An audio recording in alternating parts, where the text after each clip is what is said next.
So my guest today, man, you know, one of the funny things about this, or one of the more interesting things about having a podcast, is it closes the circle in a lot of ways to some people who you've known for a very long time. And a lot of you are probably going to be shocked to know this, but my guest today and I have a history that goes back as far as Twisted Sister, which is 1973, the beginning of 73. And we'll tell you why. My guest today is the legendary guitar player, one of the founding members actually of Skynyrd before Blackfoot, and we'll get into all that history. Mr. Rickey Medlock. Hey, buddy, how are you doing? Jay Jay, my friend, how are you? Man, you know, this is like the weird thing, right? Because Twisted started with an agent named Lou Manganello. Yes, it did. And we walk into Lou's office and he goes, well, I got a bunch of other bands on my roster, you know, besides the transvestite rock band. You know, I got the Stringfield Family and a band called Blackfoot. And we go, what's that? And he goes, just like Indian rock, Indian guys, they're in a rock band. I'm like, well, you know, like, I don't know, what do they sound like? So I go to see you play. I don't know where it was. I don't know if it was the Joint in the Woods, or I don't remember exactly where I saw you play, but you blew our face off because we were like, just, you know, kind of coming out of Fender amps and Ampeg amps, and you guys were hard on Marshalls at the time, and you were heavy. I mean, yes, this is no bullshit. You guys were a freaking freight train, man. And you were a freight train when bands weren't freight trains. You do know that, right? Oh, yeah, man. Oh, yeah. Well, you know what we decided to do was, you know, we had been that way since the very beginning of the band in 69. And we decided that we were not going to conform to when people would be barraging us about turn down and be this way and be that way. And we said, no, we're not going to do that. We're going to do what we do. So when we got to New Jersey and New York, people would come out to see us and be like, oh my God, you know. But what we did was we wanted to put our stamp on what we were, you know. And it's like when you would come out to see us, we weren't some everyday run of the mill rock band. I mean, we brought the South all the way up to New York, New Jersey, Pennsylvania, whatever. And I remember, man, that it was just like, we just were full on body slam. That was it, you know? Yeah. You know, I know it's hard for guitar players, especially, to understand this, but before Marshalls became, you know, like everybody's using Marshalls, most of the American bands were using, you know, Fenders and Ampegs, and most British bands were using Marshalls. And I think the only American band, seriously, besides Jimi Hendrix, obviously, but the only Americans I remember using Marshalls that early were you and the Allman Brothers, which means you guys kind of like understood the power of the Marshall before any other American bands. You know, you understand that, right? I mean, you know, and it was also, JJ, the Marshalls, because them being tubed amps, they had a tone to them, a real beautiful sweetness to them that you couldn't really get out of the Ampegs or Fenders or boxes and stuff like that. Yeah. And you know what, man, I still have, JJ, still have one of the old Marshalls that I used all the way back then. I still have it, and I won't take it on the road, because when we had the great Nashville flood about 10, 12 years ago, I lost two of my old touring Marshalls from the Blackfoot days. So the third one, I wouldn't even take out on the road. And I still got a lot of them. And I loved them back then, man. They were just, there was something about them that had that tone that you couldn't get out of anything else. Tell me if my memory is correct. You guys had Marshall majors with two of the 6550s taken out. Am I wrong about this? The Marshall majors were the 200-watt superheads, which most bands never even went near those things. Right. And you guys, when I came to see you, I said, what the fuck is that? I never saw Marshall head that big. Like, it's 30% bigger, 30% deeper. And you said, JJ, they're Marshall majors, man. But we took the outside tubes out, right? They run in a series tubes, and you took to detune them down to 100. But you said it had the sound that just couldn't be replicated any other way. And you know what? We had a guy in New Jersey by the name of Jim McKim, and Jim worked for Hewlett Packard, and Jim was like a real, I mean, dating back all that, he was a real techno guy, and this guy did some tweaking on our amps to keep them from ever blowing up. He replaced capacitors. He replaced, different things in them. And the fun thing was, Charlie and I really loved, of course, the Cream. I mean, Charlie and I were big Clapton fans, and Clapton used Marshall majors, and so did Jack Bruce. And I think that was one of the big bone of contingencies that Ginger Baker had with Jack Bruce, for being so loud, because they were using those Marshall majors. You know what I mean? Sure, because if you look at the photos of Cream live, you saw these cabinets that were bigger than most normal cabinets. They were huge cabinets because they had it almost looked like a Spinal Tap version of a Marshall cabinet. You know what I mean? Like it was like, because they were bigger. They were like they went up to 11, Ricky. Those Marshalls. Yeah, they did. And we came to see you guys, and I swear to you, we were getting shit from the clubs. Like, remember the Searchlight and Stanhope? Remember that place? Of course. Right. Yes. So, because you guguys were out there. You guys were near there, if I'm not mistaken. You were out there. So we would play the Searchlight. We'd play the Satellite Lounge. We'd play, these clubs on Route 17, and they'd be giving us shit about volume. And then I go to see you guys, and you literally pinned us to the back of the wall. And I said, how do these motherfuckers get away with it? And then I met Greg and Jackson and you and Charlie. And when I met Jackson, I said, well, no one's going to tell Jackson what to do because he'll fucking kill you. Like, no. You guys were a hell of a band. So tell my listeners a little bit. You were in Skynyrd first, right? You kind of set up this, you kind of got them, you were in the beginning, and then you left and formed Blackfoot. Take me through the chronologies, just a little bit. Well, here's what it really was.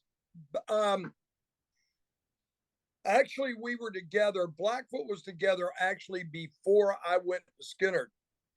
In '69, here's what had happened. In '69, we were a club band, and we had a steady gig as a house group down in Gainesville, Florida.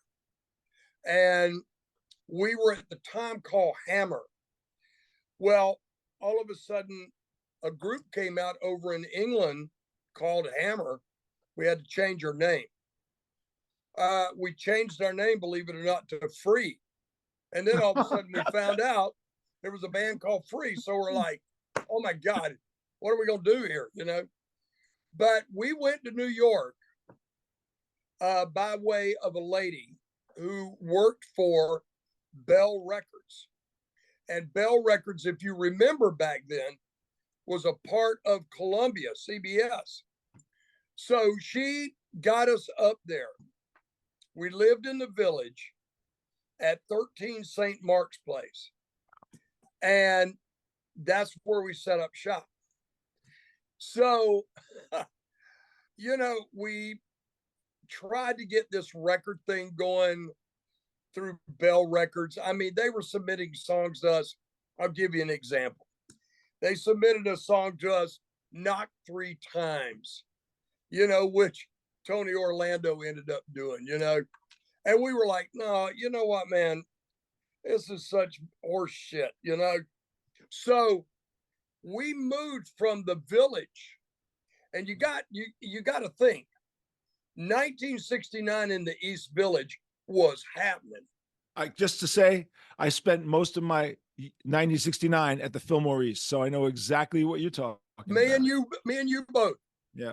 And I'm going to ask you, were you there for Leslie West's birthday? I no, but I was there for both Led Zeppelin shows. The first time they opened for Iron Butterfly, and the second time when the Woody Right. Herman Orchestra opened for Led Zeppelin. And I Yeah. saw Beck. I saw Beck twice there. I saw the Right. Dead 5 times there. Yeah. I saw, you know, just about. I saw Johnny Winter there, BB King there. You name it. That year was amazing. I saw 10 Years After there that year. Yeah, man. Every Yeah. every guitar hero you could possibly imagine. But I did see Leslie. I did see Leslie the day before Yeah. he left for Woodstock. Yes. In August, because he played a club called Ungano's, a little tiny restaurant That's on the Upper true. West Side. Did you ever go That's up to true. Ungano's? Yes. Yeah. Yes. So I Leslie saw played there.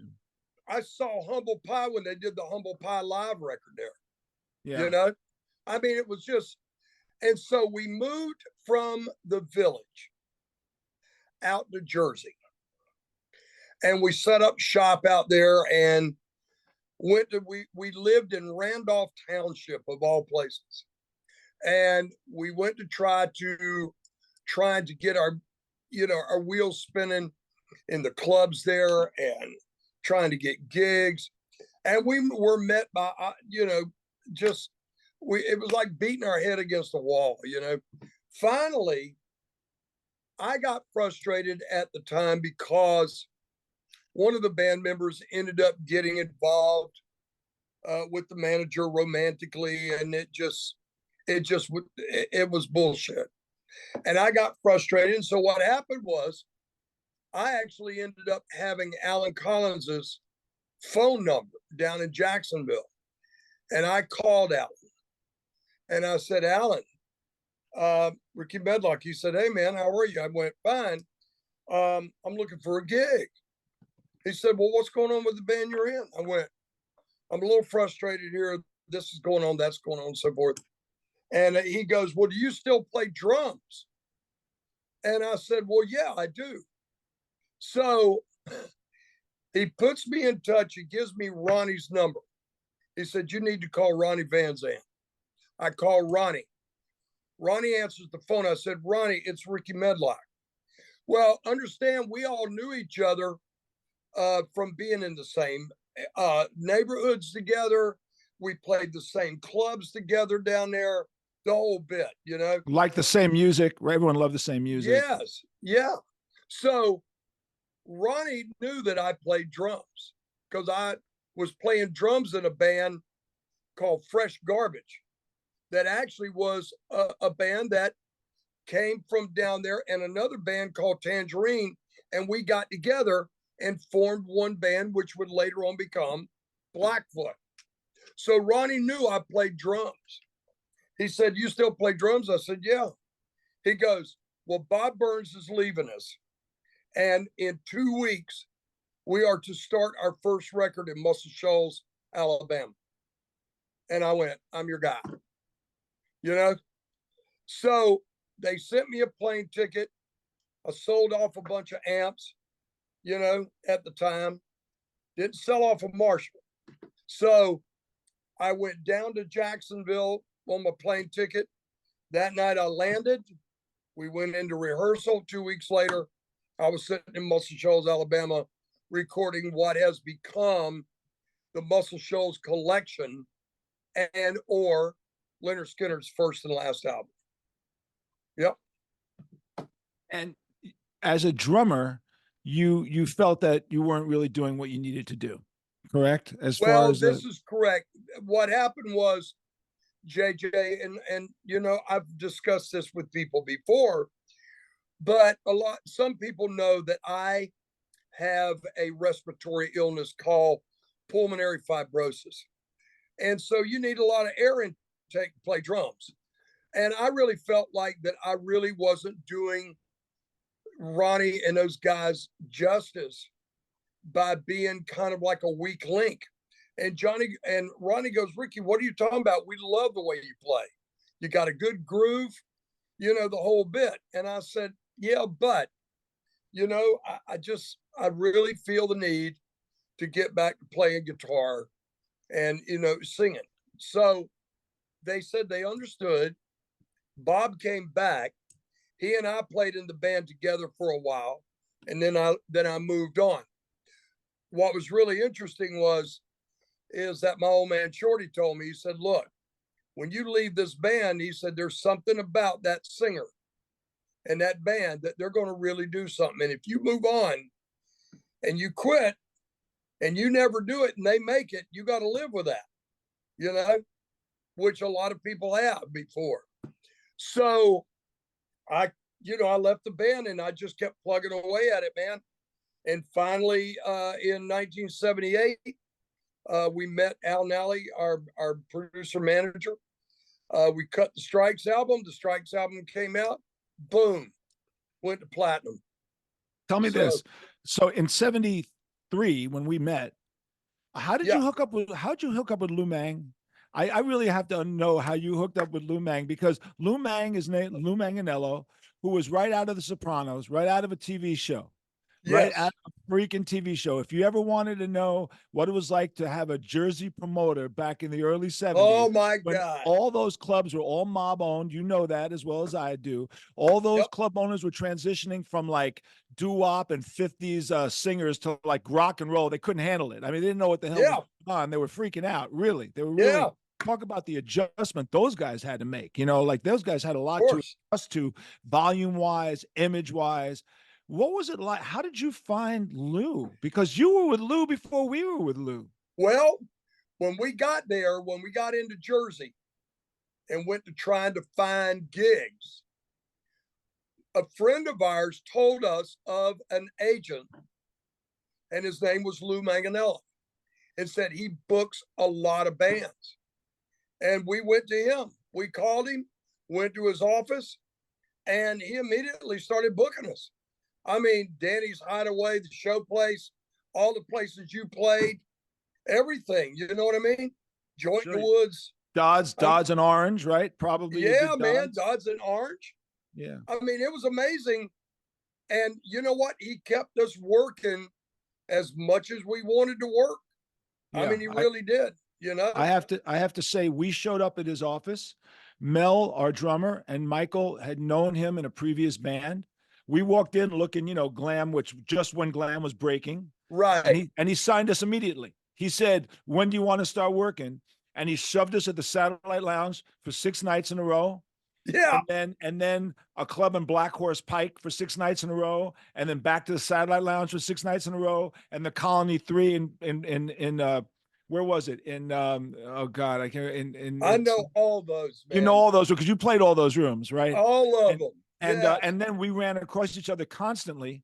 Like we were always going back and forth. We'd see you guys at the office. We'd see you guys. I go to the clubs just to get inspiration. And I'm not saying this for hyperbole, Ricky. I'm telling you this.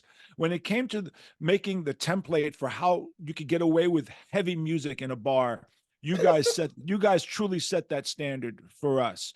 And you guys did it. And then of course, Twisted went through its million different changes. Yeah. And you guys get a record deal. Right. And with Al Nally and Reen Nally at Advocacy, correct? Right. And the first album came out. And by the way, Blackfoot, for those who wonder why it's Blackfoot, it's because of the Indian connection, because you're part the Lakota Sioux and Cherokee. Yeah. And I believe was Jackson a part? Was Jackson was Cheyenne, Cherokee, and French. Okay. And Greg was Choctaw. Okay. Yep. So you guys legitimately are Blackfoot, you know, and then that's basically a native band. Yes. A native band. And unlike Redbone, who, you know, with all due respect, you know, played light commercial pop, basically. Yeah. You guys laid the fucking hammer down. You're like an American Black Sabbath. I am not fucking kidding you. If there was an American Indian version of Black Sabbath, it was Blackfoot. Okay. You guys were loud and heavy. And not only were you heavy, it wasn't sloppy loud, Ricky. You know how you talk about when distortion is correctly maintained in a certain funnel where the guitars just like connect in ways that are just beautiful, and it's controlled massive distortion. Right.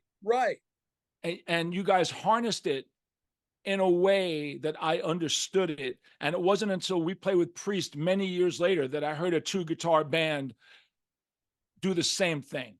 Right. Well, Charlie and I really, we really took pride in, he had one tone, I had a tone, and when you put it all together, it was just a beautiful tone. You know what I mean? It wasn't obtrusive. It didn't sound like angry bees coming at you. I mean, it was just a beautiful, really beautiful tone coming out of guitars. And we really took pride in honing that down and making sure that's the way we were. You know what I mean? And it didn't matter that we were loud, really, because it sounded so good. You know what I'm saying? I mean, it's so weird how we came up north and everybody was playing all these like interesting songs that we really didn't even know anything about. And all of a sudden, what do? We start playing originals and ZZ Top and, you know, all these like and European bands and all of a sudden we're playing something totally different than everybody else. And it brought everybody out of the woodwork. I mean, we were packing places, you know. Once it caught on, man, it was on. Yeah, people, again, young bands don't understand the world that we came out of. These massive clubs, like massive clubs, Yes, like held clubs that held like cover bands played to 3,000, 4,000 people. Bands can't even wrap yes, their heads around right. the idea that you could go to the Fountain Casino, play to 5,000 people, and that is a That's right. technically a bar, technically Yes, a bar, yes. and five Hey, nights a week. I got to see one night we were playing Danny's Hideaway, which held about 1,000 people, and I got to see an all out and out barroom brawl. It started, and we were like, "Oh my god," you know, and it was so funny because it was while we were doing some slamming, like almost jam thing in A, and just going to it. And it started, and it was like a tornado moving around a bar. It was the weirdest deal. But you know what? If you think about it, JJ, we cut our teeth in the best way we could have cut our teeth. I mean, we really did. It didn't get handed to us. You know, we busted our ass, we worked our ass off, and it came to us like it should. You know what I'm saying? Yeah, no, Ricky, what I say to people is we forged our technique through the fire of the bar scene. Yes. And there's no other way around it. That's if you want to Right. get great, that's what you do. And unfortunately these days people don't have that. They don't understand that you could work 250 nights a year, 3 or 4 shows a night. That's how you get good. And when I do my Yeah. motivational speaking, I tell people this all the time. When a band comes to me and tells me they've been together 2 years and they played 50 shows, and isn't that a lot? And I go, really? I can't tell you how funny, or a winner of American Idol thanks their fans for sticking with them for 15 weeks. You know what I mean? Like, thank you for sticking with me for 15 weeks. And I'm sitting there Oh my laughing my God, I know, ass off. man. I know I have to sit there and I laugh at some of this stuff, man, going, really? You don't even have a clue, You have no you clue. know? By the way, you know that we shared a tech guy, Scal Lorette. Yes, Is that's right.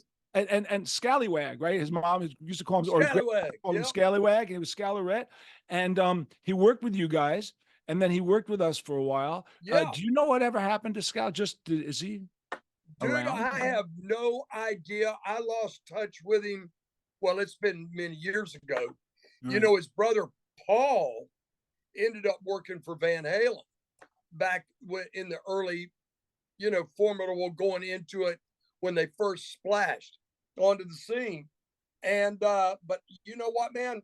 I have no idea whatever happened to them. I Yeah, don't. so it was just he was another. The clubs were all full of characters in those days, like Oh crazy yeah. characters. They used to follow the bands around. To move things up, I just want to say in 1983, Twisted Sister did its first national tour after sticking in this tri-state area club world, and of course that Yeah. tour was with Blackfoot and Crocus. And we had to travel Woo! around. We traveled the United States with you guys. We had a 29-minute set. We were warned by the Crocus guys that if we went 1 minute over 29 minutes, they'd pull the plug on us every night. We took a Winnebago. We drove out to Salt Lake City, Utah. We played Salt Lake City with you. We played Phoenix. We played Riverside, California. We played LA. We played You Denver. played Oklahoma with us too. Yeah, we did. We did a lot of Yep. shows. with you guys, and it was always a pleasure. We didn't get along with Crocus at all, but it was a pleasure to be on the road with you guys, and Yeah, because we had a history, and I love that, and I just wanted to say that, Ricky, that I really cherish those memories and those times because they were well, I special. appreciate it, man. And You that's know, that's 40 years ago. we didn't get along. We didn't get along with, well, we didn't get along with Crocus too much anyway. You know, the same thing. And we heard some different things about Crocus and you guys. And Jack and I were like, wait a minute, man. You know, these are our buds, man. We've known them for a long time. You know what I mean? And I remember going to the stage manager, our stage manager, going, look, man, I don't want nothing to happen to these guys. I don't want nothing, no bullshit happening to Twisted. Let them do their thing, relax, you know. And if it starts and I find out about it, then I fire somebody. You know, that was it. So, you know, I was glad to have you guys on the road with us. It was, you know, it's almost like we joined together in '83, and we were doing that tour, and it's almost like the circle. It became a full circle then. You know Yeah, what I mean? yeah. And not only Ricky, not only that, but by 2013, Skynyrd and Twisted wound up on the same festivals in Europe. Talk about how talk about and of course Michael Cardelloni is your drummer, and Yeah. Michael plays drums for my little side project. So Yeah. it's always been. Let's put it this way, Ricky. We have 50 years together, motherfucker. You understand that? Do. We truly have 50 years together, dude. And that I'm proud to know that you're still a survivor, and you look great, by the way. Thanks, man. You sounded great when we played with you guys at in Sweden Rock, I believe, was the last time we played together. That's it. We had a fantastic time with you. Great show. So you know that Reen Nally came close to signing Twisted Sister, and at the time, in 1982, Doug stopped that. Doug prevented the Reen from signing the band, and that's a whole ugly story. I don't want to get into you and I wasting could too talk much about a whole ugly story. We could kind of with Doug Morris as well. So. We could, but he stopped, and we eventually wound up getting signed in England. And you know, and the story is kind of cool. Also, we're not going to take its 40th anniversary is coming up next in 2 weeks, May 10th, the release of which is kind of crazy to think about that. Talk to me about what happened at the end of Blackfoot and how you wound up back in Skynyrd. Well, in because of the business, I ended up parting ways, and I won't get into, you know, all the stuff about it, but I ended up parting ways with Jack and Greg, and, you know, and it was a weird ending, a weird breakup.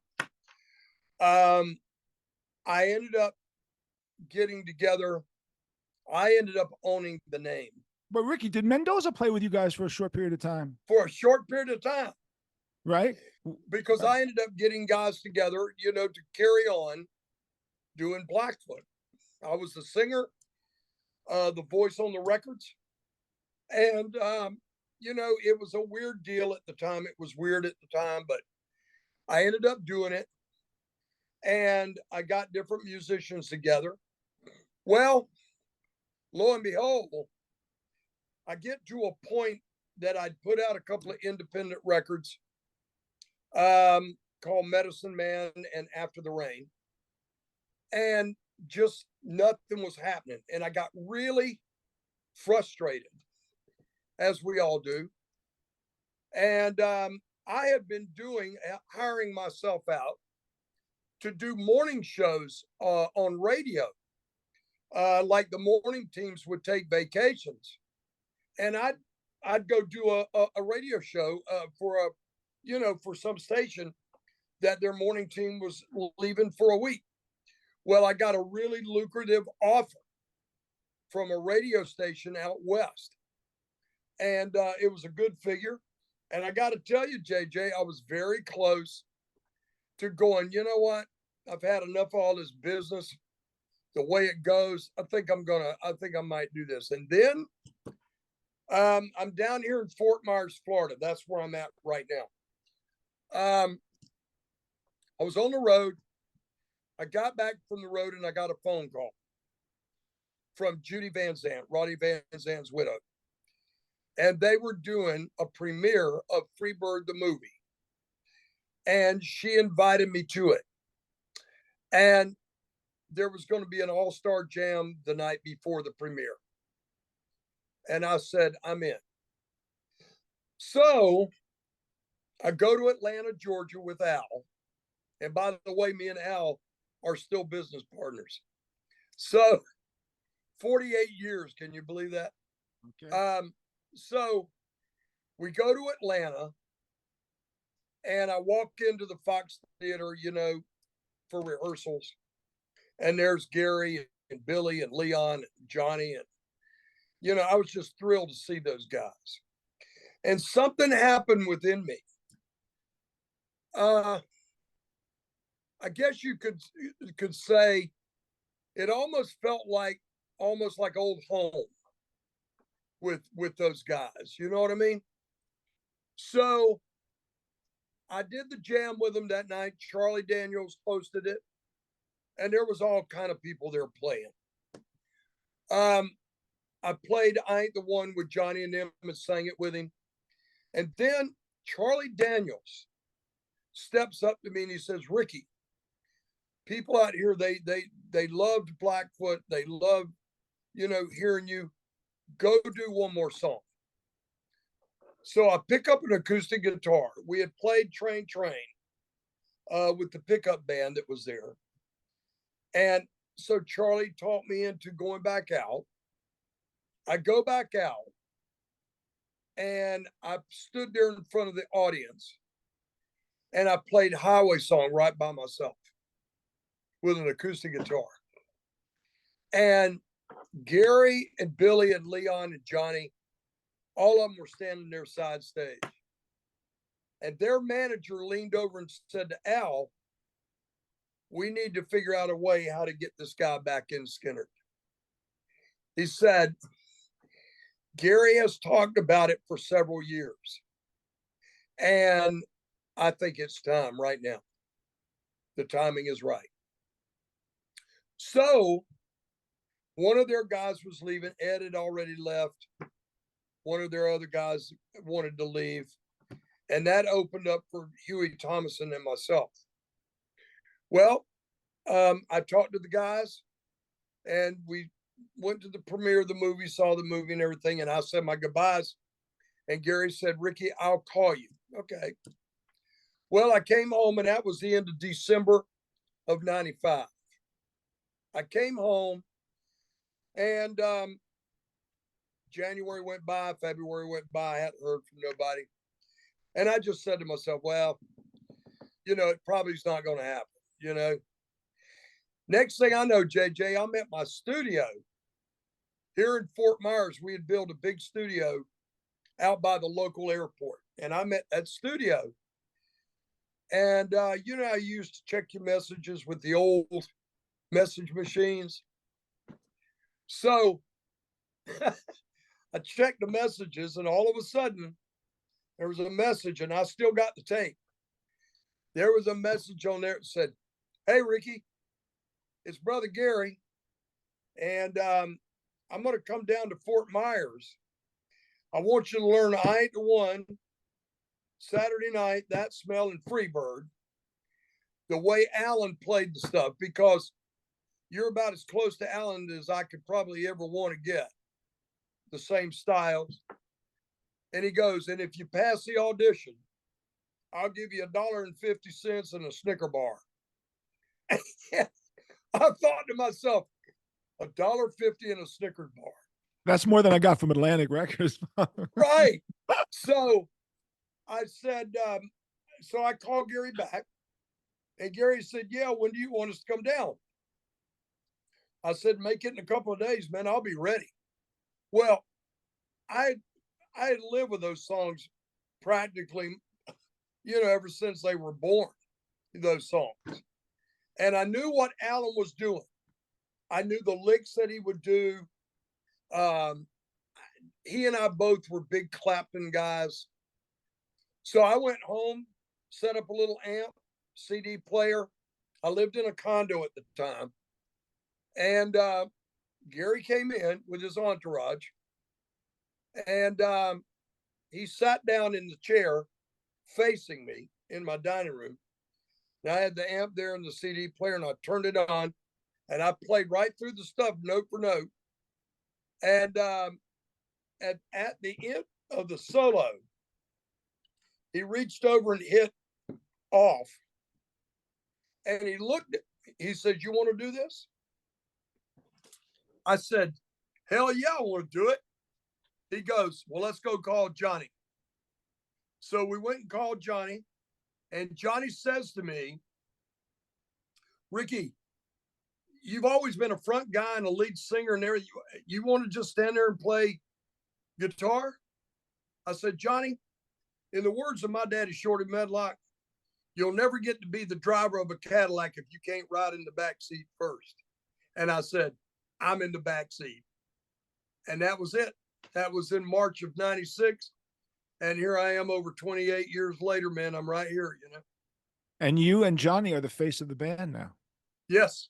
I mean, Yes. you've inherited all of that, all the guitar players, obviously with Gary gone now. And the question was it going to continue? I think the question comes into fans of, is the band that's continuing have the quality and the spirit that gives you the reality of not being ripped off by a cheap cover act? You know that because so many bands do that. And you guys, you and Johnny keep the credibility going, because you are the face of Skynyrd to these people. And I think that that's a credit to what you are and what you represent. Yeah. You know what it is too, JJ? I made a promise to Gary Rossington when I got back in the band. And I told Gary, I said, "Gary, no matter what, from this day forward, I'll be with you in this band until the last note in Freebird is played." I wish he was with me. It hurt me to the core of my heart when he passed away. And honestly, JJ, we do a tribute to him every night on stage to Tuesday's Gone. And up until lately, for over a year, I hadn't been able to look at that film. And I missed the guy. We got a great guitar player playing there every night by the name of Damon Johnson. Damon is an incredible guitarist, and he plays all those signature leads and rhythms and all that stuff, you know. And I love Damon, man. And I was the one that called out his name and called him about taking over, you know, because you got to understand, Gary had succumbed to heart disease. And in 2017, he wanted to pull back from doing 80 shows a year, you know, sometimes 100. He wanted to pull back to doing, you know, he said maybe no more than 30 shows. And we said, "Okay, Gary, whatever you want to do." Well, we knew we needed to do something to bow out. And it really was a farewell tour, but it was farewell to the long touring schedule. It wasn't a complete goodbye. So Gary started out and he did the farewell thing, and then COVID hit, shut us down. And then when we came back, Gary came back and he just wasn't up for the task. But he was able to come out every once in a while and play Alabama with us and Freebird. And then I got the call, you know, last March, over a year ago, that he was gone. And I can't tell you what an emptiness that was, you know.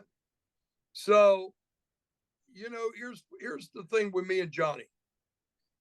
Gary entrusted Johnny and I, even when he wasn't playing with us and we were having to continue obligations. We were obligated in gigs.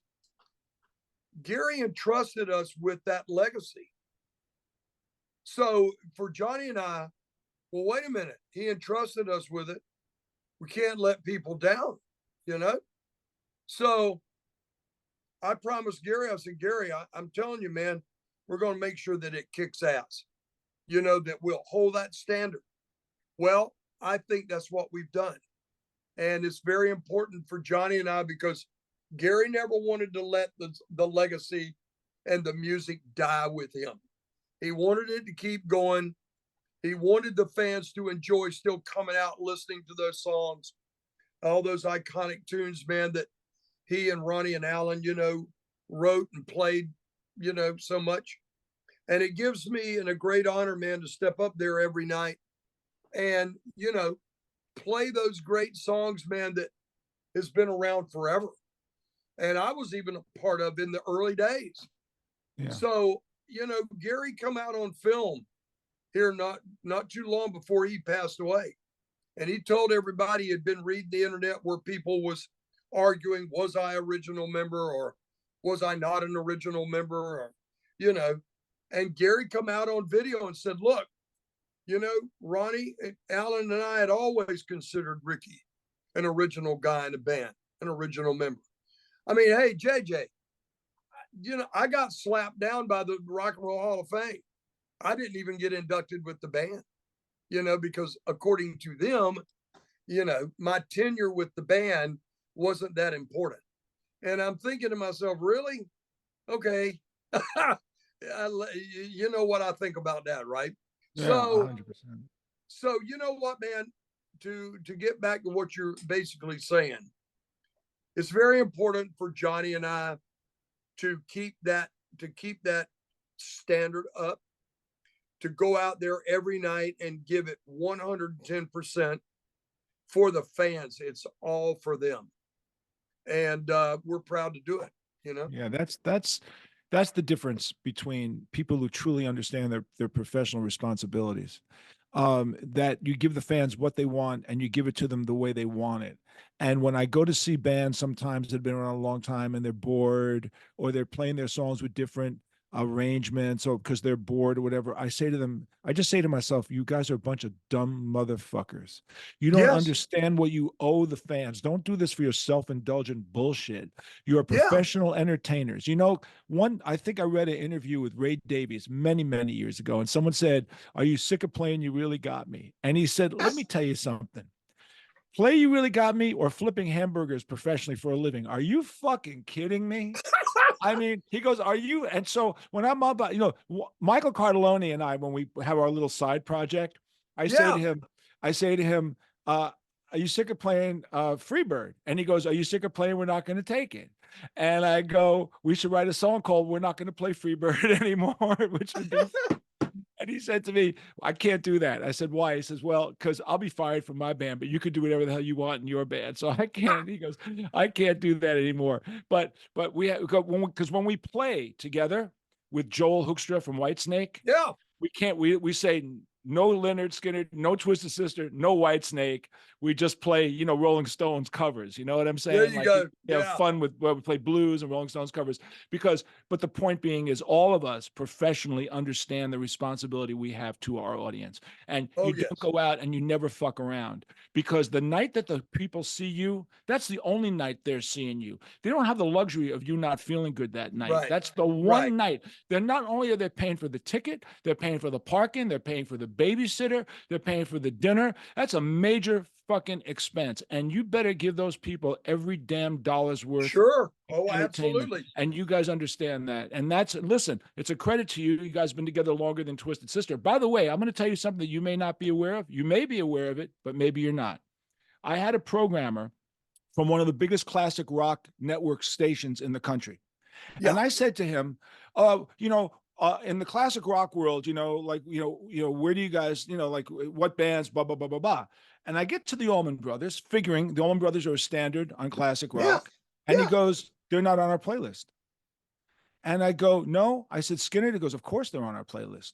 A whole lot of songs from Skynyrd, but not Allman Brothers. And I said, you mean to tell me that the band that I thought was the torchbearer for Southern rock, which laid the groundwork for you guys and Outlaws and everybody doesn't get played on classic rock, but that Lynyrd Skynyrd is a standard bearer and I went, damn, okay. You know what I mean? Bill Parcells said you are what your record says you are. you know? Well, Yeah, guess what, Ricky? You guys are standard bearers for the Southern rock sound. Simple as that. dude, you know, this is so weird that you're saying this. And I would never have any idea that I would see this, but last night I'm laying in bed getting ready to go to sleep, and I'm streaming. You know, I stream channels. I don't have any of the regular cable networks or what. Anyway, I'm streaming one of the stream networks that I'm in, and the next thing you know, the guy is talking about. He's talking to another guy. He's talking about the sign that when you're entering Alabama, Sweet Home Alabama. And the next thing you know, there's pictures of us popping up on the television, right? Well, Sweet Home Alabama became the state song. I mean, that, you know, it was declared that. I mean, I can be standing anywhere and somebody will have Sweet Home Alabama on their ringer, for their phone. It's like, You know, Ricky, you know what's interesting between the two of us? Your band is known for like Freebird, Sweet Home Alabama. My band's yeah, known for We're Not Gonna Take It and I Wanna Rock. And We're Not Gonna right, Take It and I Wanna Rock are the most licensed metal songs in history. More TV right. shows, commercials, whatever. So the little you and me back in 1973 in these shit ass little bars in this where nobody knew who the hell we were, where if you looked in a copy of the Aquarian, you'd see our name at the bottom of a list. That's it. Look who survived this motherfucker, my friend. Here we are. Here we are. Here Now we are, brother. we're here And to you talk know about what? yeah. Here. I just turned 74 this year, bro. And you know what? I feel great. And as long as I can play music, as long as I can be involved in music and play music, hey, I'm going to be here. That's it. I'm turning 72 in July. There you And go. I'm playing the Jazz Fest in New Orleans with DeVell Crawford and Steve Jordan Very good. in May. So I'm really happy because they just said they need a good rock and roll guitar player. I said, DeVell Crawford called me. I said, your guy. I'm there, baby. So I'm going down. I'm taking my 1954 Les Paul Jr. with me, my favorite guitar, and going down there. Now we're here to talk about something very important and close to your heart. Your new single and the organization that you support. Because actually, when I heard about this, I was blown away. I was so impressed. So talk to me about Never Run Out of Road, and tell me about the organization Missing and Murdered Indigenous Women's Movement that you're involved with and how you got involved with it and what you're doing to help them. Which I think, by the way, I give you all the my hats off to you, my friend, for what you're doing. Well, I appreciate it, man. Listen, wrote the song about 7 or 8 years ago, along with the lead singer Charlie Starr of Blackberry Smoke, and then develop it with my other guitar player Mark Werpel to be able to put out. I wanted to put it out songs that I had laying around, and so we got it. We got with a guy named Scott Harold, and Scott runs Rock the Cause Records. Well, when you do a song with him, he asks the artist, is there a charitable organization that you would like to donate proceeds, part of proceeds, whatever, to? And that's what I do. I like to do that. And boy, it hit me then. Boom. So I have been trying years ago to do a TV show about that same subject.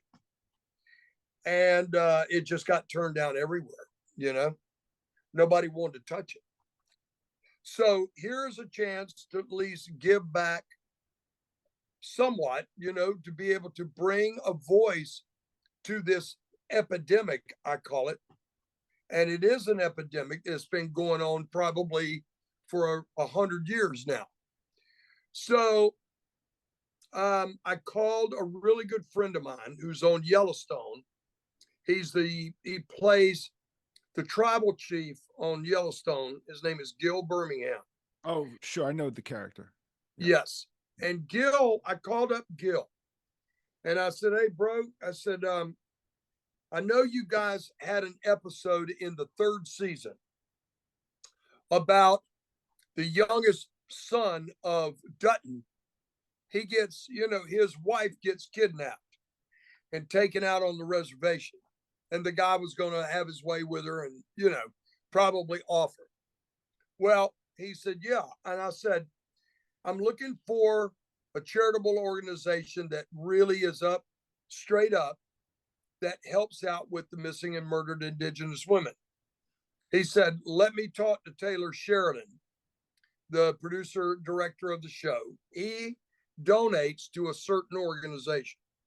He called me back days later and he said, Sheridan does the National Indigenous Women's Resource Center. That's who he donates to. So I said, well, okay. I said, what we'll do is I'll set it up, with the record label, and that's what I'll do. I'll donate to them. Well, that's who we're doing. And you know what? Never Run Out of Road has gotten a lot of attention. And if you want to help out, you can go to my website, which is rickymedlock.com. And there's the links are right there. You can click on them. You can see how to donate. And I'm just doing this because it's in my heart to try and bring a voice to, what's going on. And it's been going on for far too long. When did you first become aware that this was that this was happening at the level that it's happening?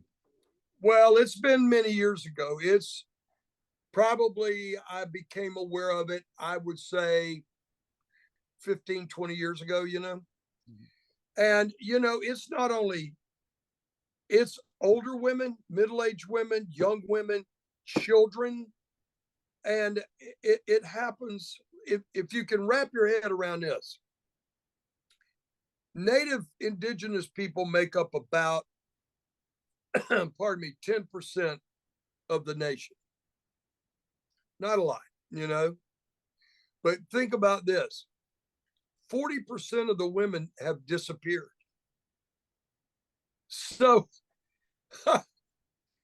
what do they attribute this this incredibly trafficking, disproportionate? Why? Because nobody cares, nobody keeps track of them, nobody. well, here's what it is. What Think is it? about this, JJ.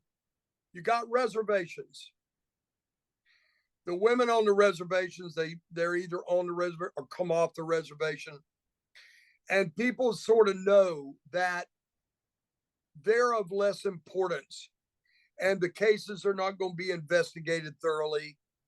And, it just kind of gets, I tell you, a great movie, man, for everybody, if you want to get an idea of how it goes. Gil Birmingham was in a movie with Jeremy Renner. And this has been quite a few years ago, but it's called Wind River. And it's about on the reservation. And Gil plays the father of a missing and murdered indigenous daughter. And man, it's such a powerful movie. And if you want to know how it goes, watch that movie, because when it gets investigated, the investigation has to go through federal authorities.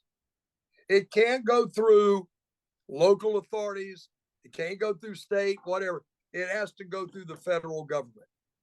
And then all of a sudden, what does that have? What happens? Is that because of the agreements that the tribes have with the, I would imagine, with the federal government, it, meaning federal land issues, blah blah blah blah, that kind of stuff? I would imagine it goes pretty deep like that. Wow. You know what I mean? I have a Ricky, can I ask you a out, question? On the reservations that have gambling income, are these numbers any different on the wealthier reservations, or is it No, across the board? it's across the board. Okay. It doesn't matter. I mean, I think I'll tell you where the worst one is. And I have another friend that's a great actor that is from out there, from the Blackfoot Reservation. The Blackfoot Reservation in Montana is notorious for it. And you know what, JJ, I just feel that not nowhere near enough attention is dedicated to that. You know what I mean? But I'm trying to be just a voice to try and bring attention, doing what I'm doing right here, just to make people aware. Yeah, and the popularity of Yellowstone hopefully brings some sort of interest and awareness as well, because that's an extraordinary show. It's amazing. The song "Never Run Out of Road," for those of you who haven't heard it, is a kick-ass track. What a Appreciate it, great, man. what a great vocal, what great guitars. Speaking of which, you still playing your Explorer, Of correct? course. That's your baby, isn't it? All these years. You know what's How weird, many of them do man? you have, Ricky? How many Explorers? Explorers do you have? Yeah. I got 4 right now. Yeah. Okay. And you know what, man? I've got about 58 guitars altogether. And I love my old guitars. You know, everybody says, my God, man, can't believe you play your old vintage Explorer on the road. You know, aren't you scared? You know, something. I go, look, my guitar tech is like a badger. I said, you can't get near that guitar vault. Trust Wait, me. wait. Let me understand something. There's 19 Explorers from 58, and you got Yep. one of them, and you're playing it out. I'm playing it out. Yes. Oh my man, you don't even have like an Ibanez Explorer that was almost a perfect copy of it, and Yeah. Oh, it yeah. looks great. I By got, the way, those I got 2 of 74 those. those 74 Ibanez Explorers were pretty damn close. You You know, know what's weird? I've got a 70, I've got a 74 and a 75.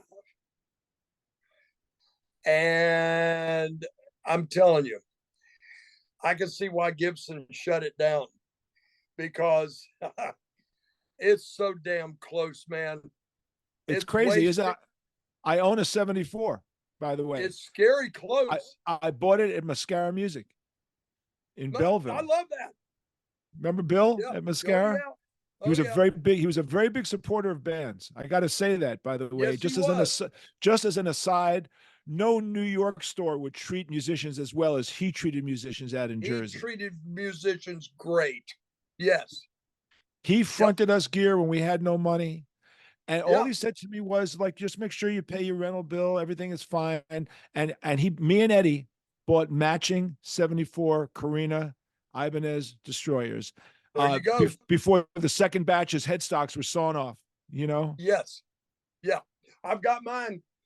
I've got all my stuff stacked away. Well, all my road guitars are in the vault, you know, with Skynyrd's stuff right now, but all those Ibanez are in the room right next. I'm in my recently newly renovated studio because I'm doing, this is where originally Never Run Out of Road was written, and stuff was laid down for it. And I'm getting ready to put another song out coming up shortly.